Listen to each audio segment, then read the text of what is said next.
So just please let me know and the screen is visible to all of you. No, not yet. Yeah, it is visible. Okay, great. Thank you, Pushkar. All right, so now we are moving towards the coding aspect of software development project. So, a well-structured code. So we will be dealing about how to choose languages also when it comes to project development. So what are the crucial factors that have to be kept in mind whenever we are trying to develop a project from scratch? I mean, uh, it may be new for you to realize that there is a reasoning behind even the selection of the languages when it comes to software development. So we will discuss the characteristics of programming languages and a lot more about coding quality and using examples. We will try to understand what separates good coding practices from bad coding practices. And even though this is a class in software engineering, but it is incomplete if we do not talk about coding and debugging aspects because they are also a part of software development lifecycle model. So, coming back, a well structured code helps us to reduce the testing and integration time. It also sometimes helps us to maintain a good documentation, mainly in form of when you are introducing comments in your code. So that way, a sort of documentation is also going on parallelly, so that when someone else reads your code, it looks clear what the code is attempting to do. And a well structured code helps in improving the maintainability of the software product after implementation. So, if you look at the first bullet point, it's mentioned that a well structured code helps in reducing the testing and integration time.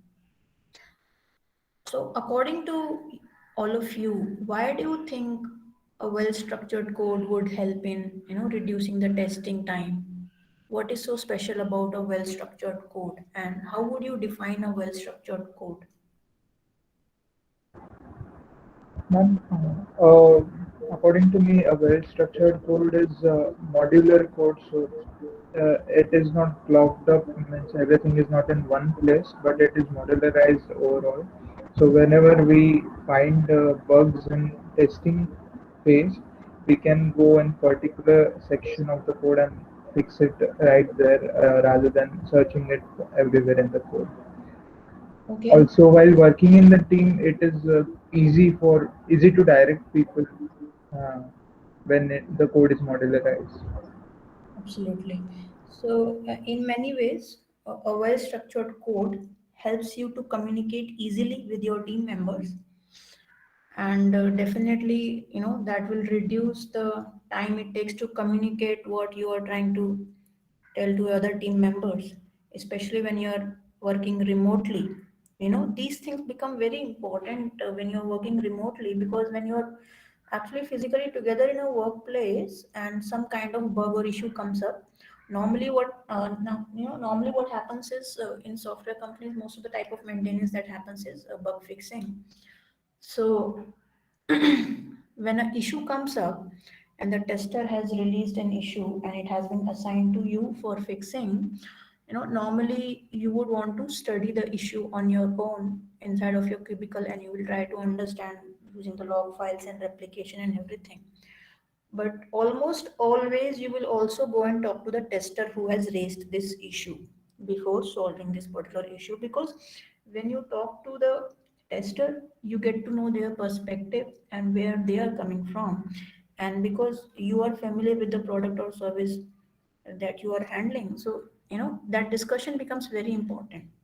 However, in the virtual mode of operation, especially during the coronavirus time, we do not have the facility to physically meet people who are raising the issues, or even our team members who are working on the same code. So uh, that is why when your code is well structured, and you may have experience in your team also, when a well structured code reduces the time of communication between different parties who will be looking at that code. So that is why, and if you, the time to understand it is reduced, definitely the time to fix any issue would be reduced. Moreover, a well-structured code also reflects your understanding and your approach to answer a particular solving a question that you are solving.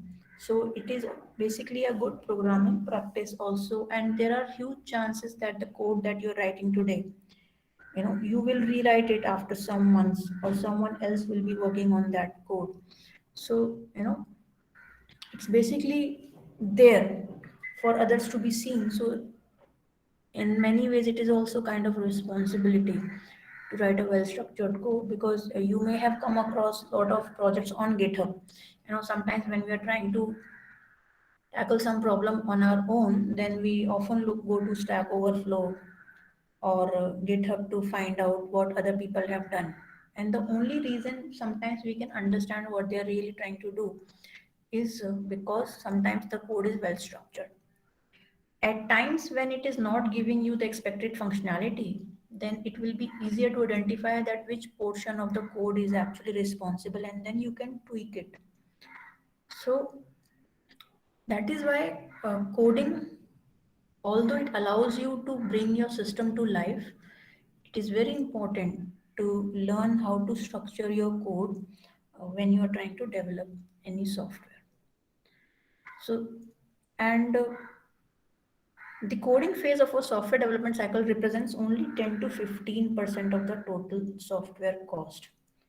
Okay, so the thing is that most of the cost of the software development cycle comes from which part? So, what do you think is the part of the software development cycle which could be um, which could contain the highest amount of cost in terms of time and total software cost?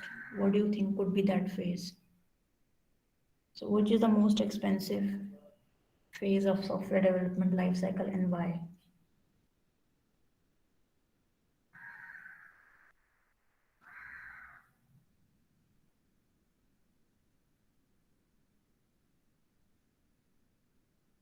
Any guesses?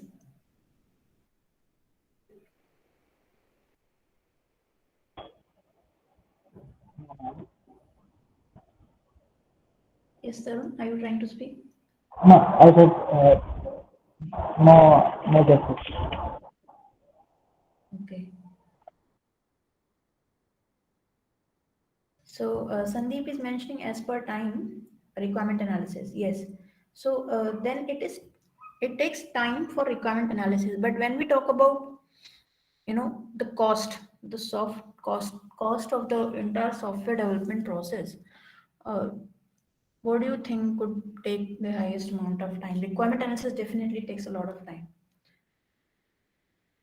So also think about the other phases in the software development, which if gone wrong can lead to much huge repercussions than otherwise. So normally you would see that developing a code doesn't take much of a time, but maintaining it over the period of time and refining it over the period of time can take a lot of time, and that is why where the software quality actually comes in. That how difficult or how convenient it is to maintain that particular code. And when we talk about maintaining, you are not the only software developer working on that piece of code. Chances are, maybe you share your project with your juniors would be working on this particular project trying to see what you have done. So all these kinds of things become very important when we talk about coding. And later on, we will learn that there are multiple criteria for deciding the quality of software. Like line of code is there, memory utilization, readability, execution time, and complexity, both the algorithmic complexity and the cyclomatic complexity. So these are the things that we need to be careful about. So the programs written in particular language, they often vary widely with respect to the following characteristics, depending upon the support provided by the language. So there are a couple of programming language characteristics. These are uh, on your screen, and we will try to understand that. based on these language characteristics, how sometimes a decision of language is made when it comes to development of a software. Most of the language would support these characteristics, but even then, even as computer science engineers, we should know the characteristics of programming language because they assume greater responsibility when it comes to developing or creating some system. So, first we talk about the clarity of source code. So, basically, I'm sorry for the wrong spelling. The clarity of source code means the extent to which the inherent language features. So, the features that are inherent in a particular language. So, clarity of source code means that the extent to which the inherent language features support source code which is readable and understandable and clearly reflects the underlying logical structure of the program. So, do you feel that there are certain languages which lead to better quality of source code than other languages? Do you really feel this? Do you feel that there are certain, languages which inherently support better quality of source code than other languages? What do you think about this? Similar to human languages, if human languages are easily speakable, people speak good things. Similarly, if language supports uh, which is like checking and all, which doesn't go wrong at runtime, it would be better for mainly good code. Finally, it comes down to the programmer itself, whatever the language is. But it Yeah. also a part depends on the programming language too. Okay. Tarun, I found it very hard to hear you properly. And in my opinion, languages are every language can be modularized and be written in clean code, but some of structures to uh, structure the code, Okay. Yes. So, like Java and C++ uses class word. okay. So yes, there are certain languages which can promote a better, structure to the code, and but also it depends on how the coder is using those languages to write their own program. So, since clarity of source code is important because most of the life cycle cost of a software system will come during the time after its initial development has been completed. So that is where the most of the life cycle cost of a software system comes in because after you have developed a first version of your software or at least overall working version of your software, then you just a second.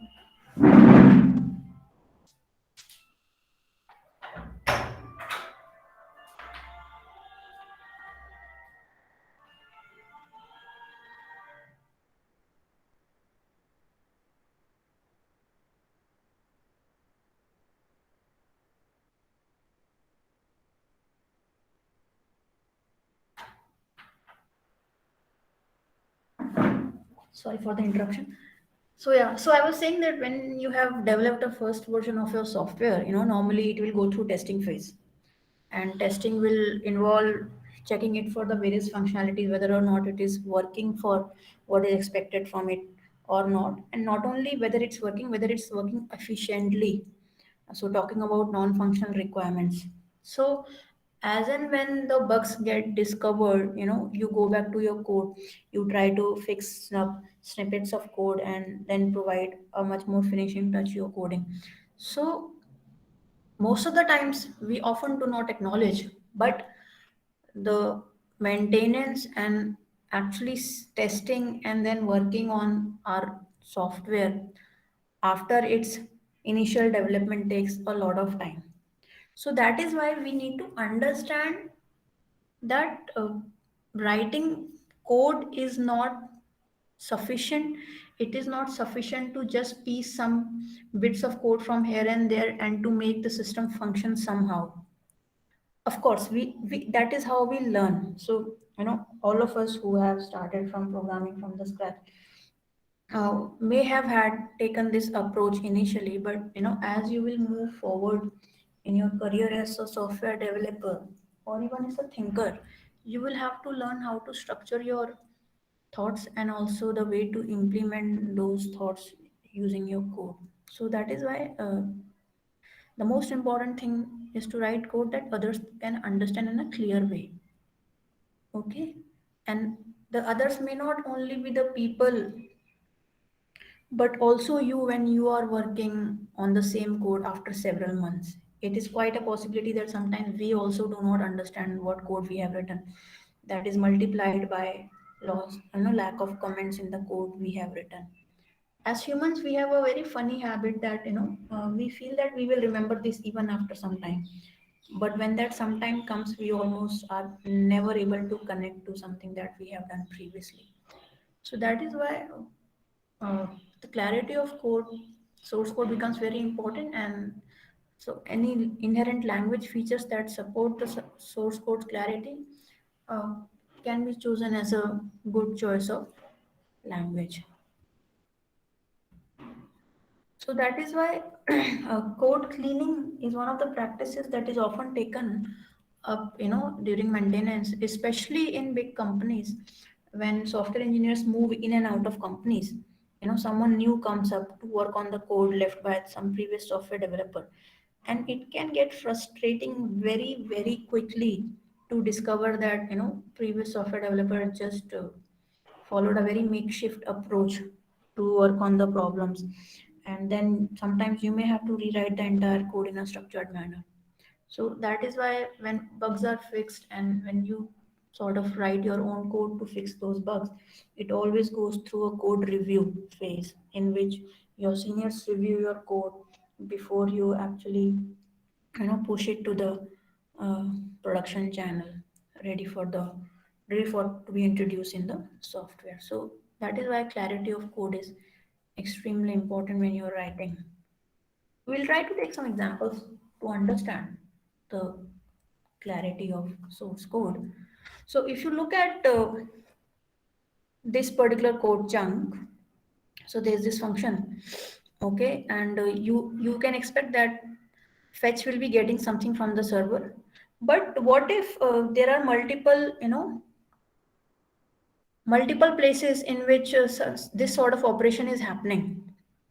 So in other file in the same project, suppose you again use this particular word fetch, and then it can get very confusing exactly to what they are doing. So when you are naming functions and variables in your code, try to avoid ambiguity and be specific to the point. So write exactly what fetch is fetching. Okay, so that way it will help you to come back and understand what exactly this piece of code means. So then you can correct this by saying, let's say, fetch users, and then you then when you look at fetch users, then you know clearly, okay, so here the users are being fetched from some external place, and then you understand. Whereas in this particular case, you will have to spend a bit more time, and then when you come at this particular place, then you will start scratching your head to really understand what is happening. So uh, if the variables or functions are used in larger scope in your code base, then try to use concrete names to make it clear what they are for. So then everybody who is reading this piece of code will understand so what is really happening. So especially when variables or functions are in large scopes, then try to use concrete names to avoid the ambiguity in your code. Is this example clear to all of you? Yes, ma'am. Okay, thank you. So moving forward, suppose there is another example. So in which this constant is there, and it takes some value from this function validate form. So in this code, you can understand that validate form is validating some sort of form, but what would you expect it to return? So that bit is not very clear. So whether it's a flag or whether it's some value. So but when you replace it to is form valid, then you know that the method will return either true or false. So these are small things that you should try to remember when you are trying to write your code, especially when you are working on generic verbs like make, get, set. These are very common words that are used in the entire code base. So and you will use them at multiple places in your code base. So when you are handling such kind of things at multiple places in your code base, it is important to make them more precise and specific, so that you don't get lost in trying to make sense of what these things are doing in the entire code base. So that is how you can avoid ambiguity in your source code. Another way to understand or to contribute to your clarity of source code is by commenting. So it helps people to know as much possible about code functioning, and commenting also helps people understand the code more quickly. And all of you already know that. But we often do not practice it when we are learning coding. When we are actually teaching ourselves coding, we do have a practice of commenting, because we know that we are starting from scratch. But as and when we become a bit you know better in our coding skills, we sort of keep losing on out the commenting part of this thing. So even when later on when you sit in the interviews or coding rounds, these are the things that the recruiters are also really looking at. So not only how you are solving the problems, but how elegantly you are also sort of creating the code to solve a particular problem. So commenting inherently is a very good practice, but you should know the line between a worthless comment and a good one. So when it's quite obvious that what you are doing and it will be understood by everyone, you don't need to add comments over there.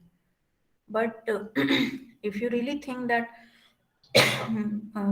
people may not be able to understand fully at first glance what you're doing, or if there is a need to you know make the ground better so that people can understand what the code is doing, then it is your responsibility to comment on that particular code. And especially after developing a particular project or software, you want to host that on GitHub. And normally these days people do share their GitHub uh, profiles even with recruiters. So if your recruiter is going through that particular folder in which you have worked, these are the things that they will be also be very careful about.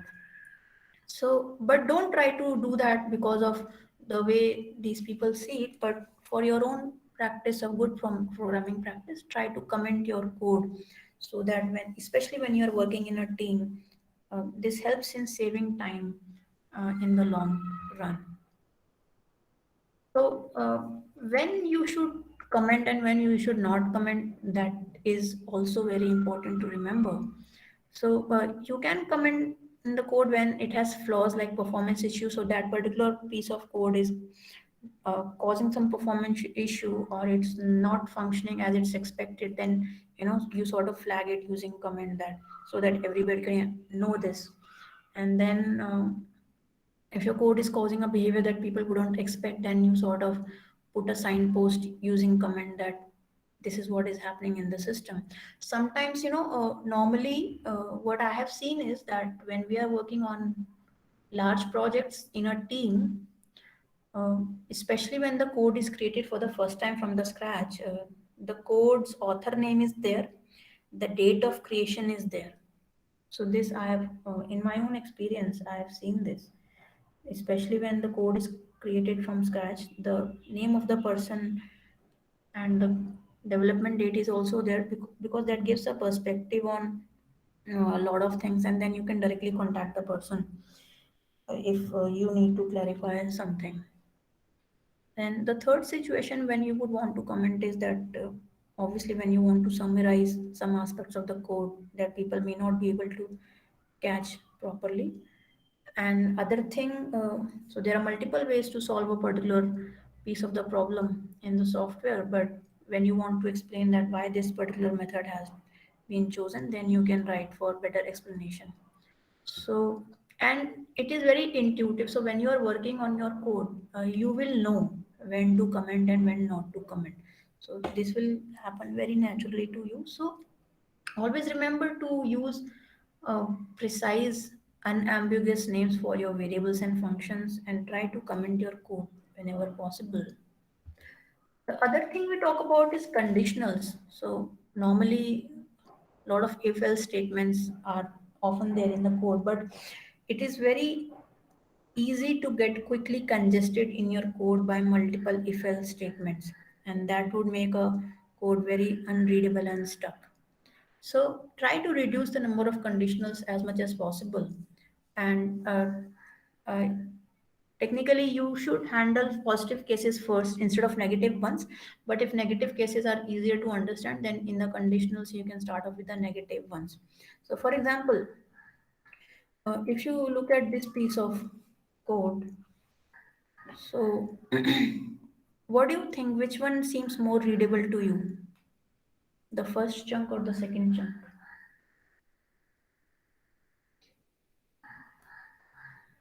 First one. Okay, so can you explain why?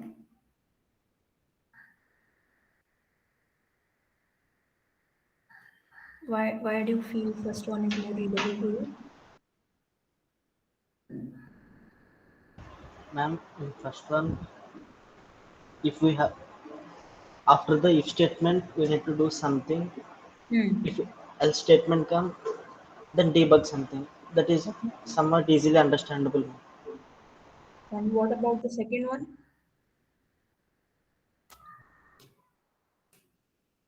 Anyone who feels differently?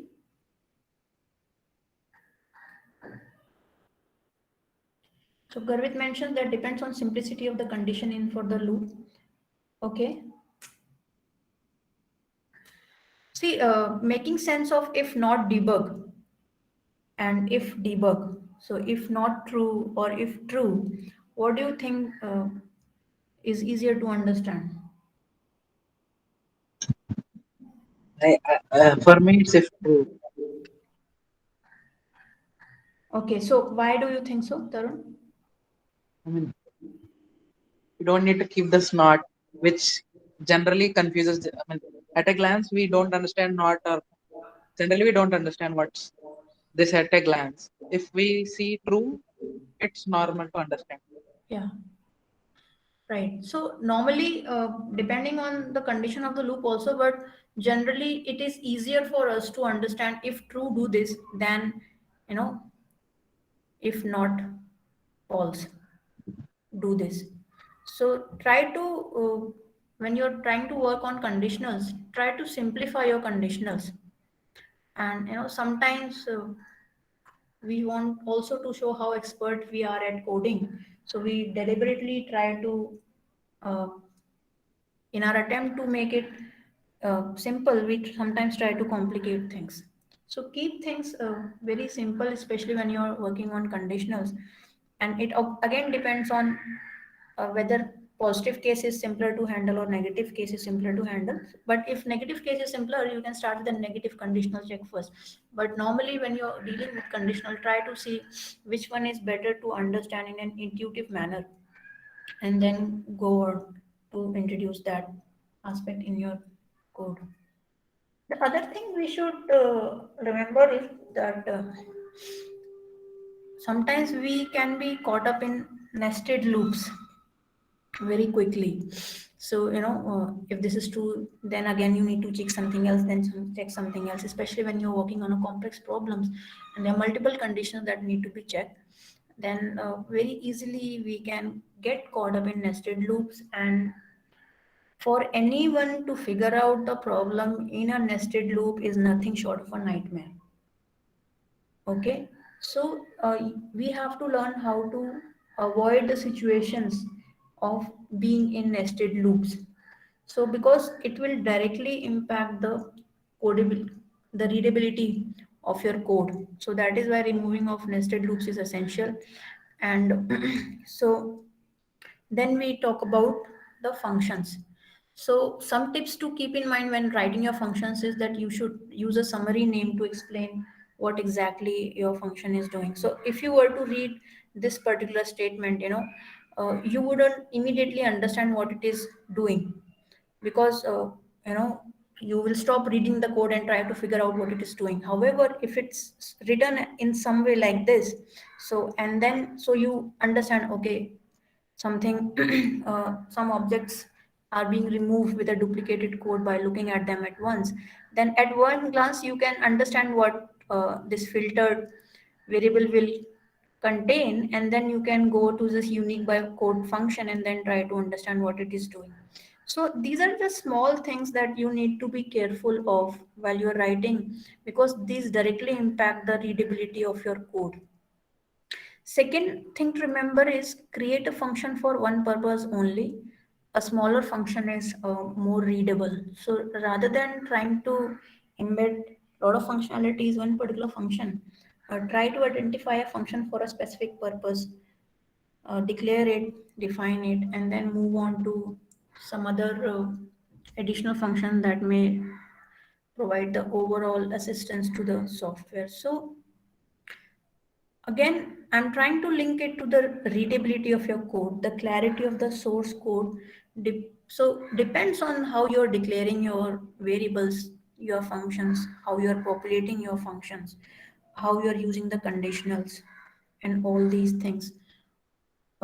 We have to learn this, and doing projects in a team is a very good way to learn all these kind of things. So to understand why to create a function for one purpose, we'll try to look at this example. So in this particular, the user profile is getting updated, and then the notification is also being done. So you might wonder whether the function name should be, update user and profile, or update user and profile and notify, or something else. So whenever you are stuck in such a big code and you really don't know how to proceed further, break your code and functions with the purpose they are serving. So then you can create one function for update profile, and then you can create another function for user notification, because a smaller function is more readable and understandable, and later on when you identify some kind of trouble with the piece of code, it will be very easier to debug the portion of the code. So again, as Pushkar had mentioned in the beginning, modularize even the way you are writing your code, because that helps you to move in a very systematic manner across your code base. So creating smaller readable functions is another way to enhance the clarity of your source code. Another example I will take from data analysis side. So normally when we are analyzing data, we clean and pre-process the data, and since there are multiple types of variables in the data set, if you were to create just a function in which you are handling all the types of variables and cleaning, so if you create, and this is in R, so if you were to create some function in which you are dealing with data pre-processing, cleaning, both for quantitative and qualitative variables, then it is sort of breaking the readability of the code, because someone who is trying to understand, because then they will have to go to check quantitative function, then check qualitative function, and then see what it is doing. So rather than thrusting everything in one function, even when it can be broken, so clean data can definitely be broken down into clean the quantitative data and quantitative data, so you would be tempted to introduce both these in the clean data function. But I would strongly advise that you handle both these separately, because that will allow you and the readers of your code to understand what how is cleaning or processing of their data or any other function being tackled in your current code base. So keep your functions simple, smaller, and provide them a very clear name, so that when the user sort of looks at those naming conventions, they can really understand what exactly is happening. And that leads to the clarity of your source code. So there are certain practices that you need to be mindful of when you're actually working on implementing your system. So again, this is another example of making smaller functions. So this is a very huge, this is a single function, and it is doing a lot of things inside of itself. Don't try to make sense of it.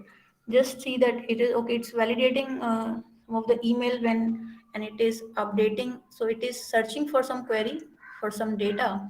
If something is wrong with the email, then it is doing something else. But if you identify that your system is not working for this particular functionality, then it will get very easily to get lost, because first you will have to make sense of this whole code, and then you will have to understand, even if you identify how to solve it, then you will have to make sure that the other things are not getting affected when you are trying to solve this particular bug that has been seen in this particular expression of code.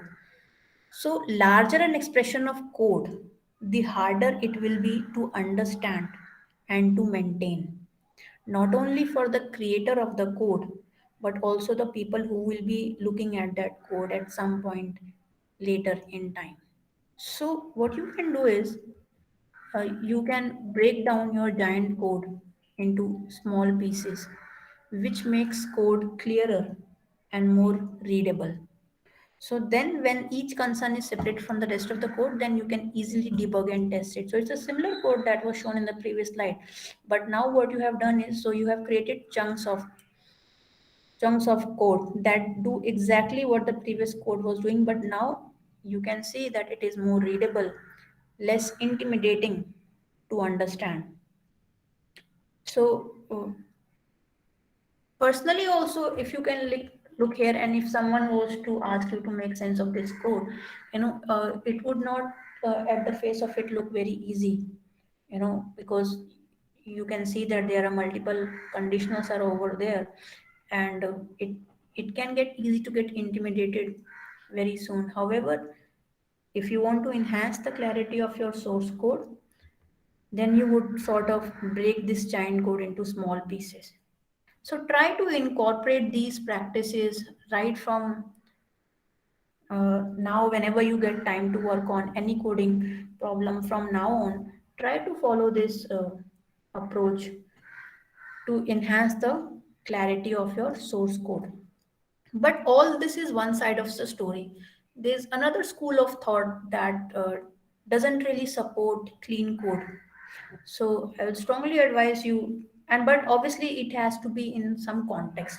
So read this article after today's class when you get time, what the authors of this article are saying and why they feel that okay, clean code is not everything, and rather than uh, sticking out to the conclusion, look out for how they are thinking when they are making this argument of goodbye clean code. So that would provide you another perspective of uh, why clean code or clarity of source code may not be everything. So that is another side of the slate I would want you to explore. So, so after source code clarity, we come to another programming language characteristics, which is complexity management. So, it basically means the extent to which an inherent language features support the management of system complexity. So, how it is in terms of addressing issues of data, algorithm, interface, and architectural complexity.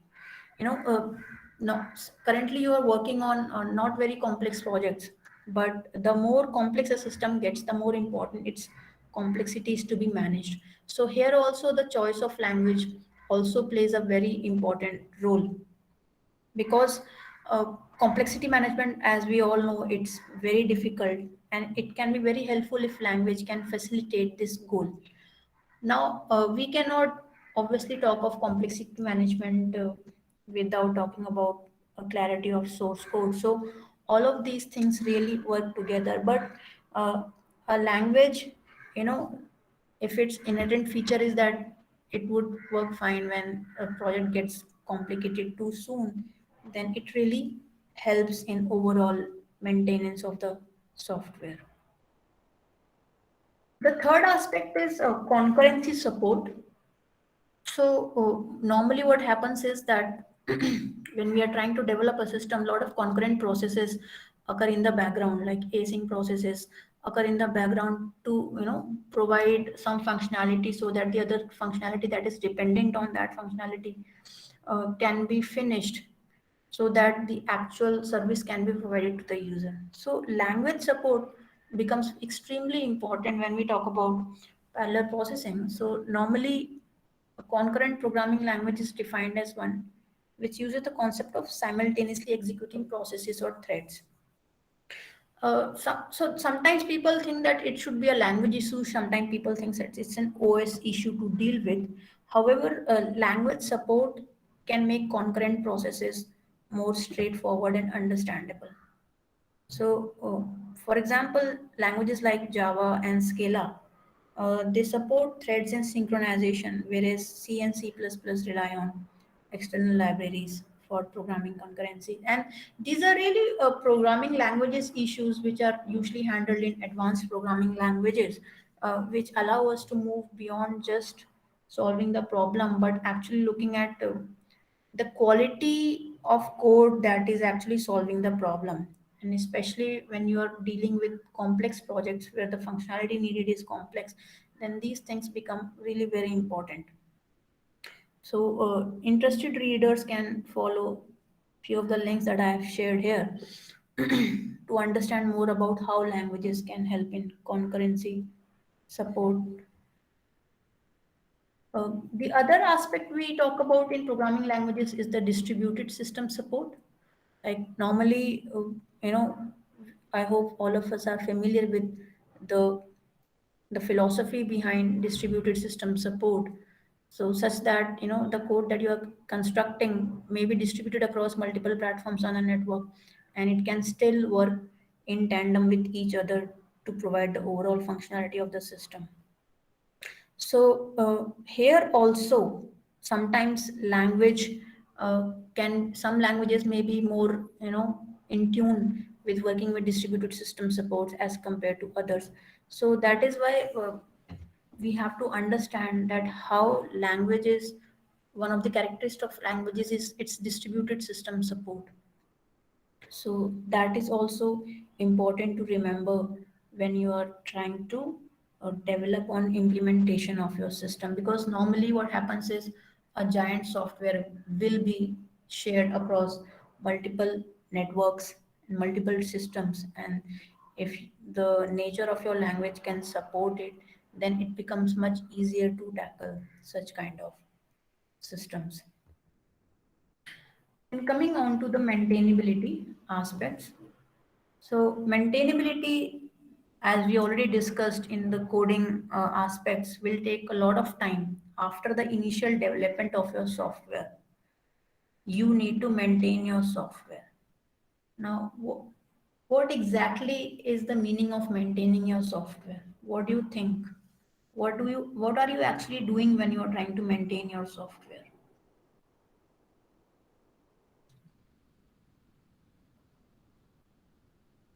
Like if fixing it if it goes wrong, or Okay, improving space and time complexity or efficiency of the program.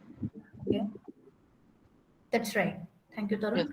Tarun. So that is one perspective. Definitely you are consistently trying to improve the overall functionality of your system, reducing the complexity and trying to identify bugs so that it can perform much more seamlessly. And herein a language choice can starkly affect the code maintainability, because uh, definitely to maintain your code you need to understand your code. And if you or other developer working on the same code are not able to understand the piece of code, the maintainability will become really a very grave problem for the person who is working on it. Now here we need to think about, there are two aspects to maintainability. Languages that let you write the most concise code have the potential to be most manageable. because brevity is a big advantage. So for example, if you come across some code in Scala is quite easy. It lets you write the most concise code. It's quite easy, because whereas in Java you are trying to follow a particular format. But it can happen that writing a piece of code in a particular language is easy, but it is difficult to maintain. So normally it is much easier to maintain someone's Java code than to maintain someone's Scala code. Okay, so this kind of trade-off is always there. So try to choose a language which inherently follows some structured format, and so that when you are not there to explain your code, someone else can make the sense of your code and then try to work on maintaining that piece of software. So normally maintainability is also a very important aspect of software engineering, and there are kind of four types of maintainability generally in software environments. So try to read that also in the link that is provided for detail. In next class, we will talk about how mixed language support. So you're trying to develop a system and you are trying to use functionality from different languages to accomplish some sort of, uh, you know, feature of your system, and how languages can come together to provide a mixed language support for the overall functionality of the system. So in next class, we will take an example to understand this mixed language support. So for today, I think we learned how languages characteristics, maintainability, their support for distributed systems, the concurrency support, how languages can be, you know, selected based on how good they are at handling the complexity and managing complexity. And of course, we look at some examples to enhance the source code clarity. One of them is to make smaller functions, provide better names to the variables, avoid using too much conditionals and nested statements.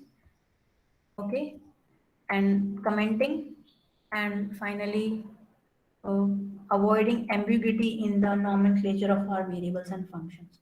So try to remember these things when you are trying to work on your system. So in our next classes, we will read about mixed language support, OOP support, and other kinds of programming language characteristics which are important to at least discuss, especially in the software engineering class, because that will provide you a lot of perspective of the non-functional side of the software development. So try to link these things with non-functional requirements, and realize that they are in fact very mandatory for the seamless functioning of the software. So that's all for today's class. I hope I was able to provide you a perspective on certain things related to coding and software engineering. And as we proceed ahead, I'll use multiple examples to make it much more clearer to you. But start small, start by learning about these things small in your own code, in your own projects, and see the difference it creates to your own style of coding and understanding. And start whenever you are reviewing another code, I am sure that you look for another sources also sometimes to get sort of suggestion on how to proceed with things. Start hunting for a clarity of source code when you are actually looking at some code online and trying to incorporate in the system. So we have to move from this stage of picking up the code from somewhere, investing it in our code and seeing if it works or not. No, you have to go one step further. You have to see whether or not including this code in my code base uh, interferes with the maintainability of my code or the clarity of my source structure. If it does, then you tweak it to make it much more presentable and better, and then you introduce into your code base. So, as much important it is to incorporate these things in your code when you're reviewing code online or looking at some piece of functionality to guide your own coding skills. Try to develop this kind of eye also of investigating someone else's code and trying to learn from what they are doing right, what they are not doing right, and see try to ask yourself when you're reviewing the code, is this code readable? If it's not, how it can be done? And if you're taking it to be used in your system, then what I need to do so that it does not mess up my code clarity. So these things take practice, but since you're already so active in this space, try to develop this kind of perspective on working with coding systems. Yeah. So that's all from my side today. Thank you so much. Thank you, Neil. Thank you. We will carry on our discussions on our Wednesday class. Thank you. Sure. Thank you.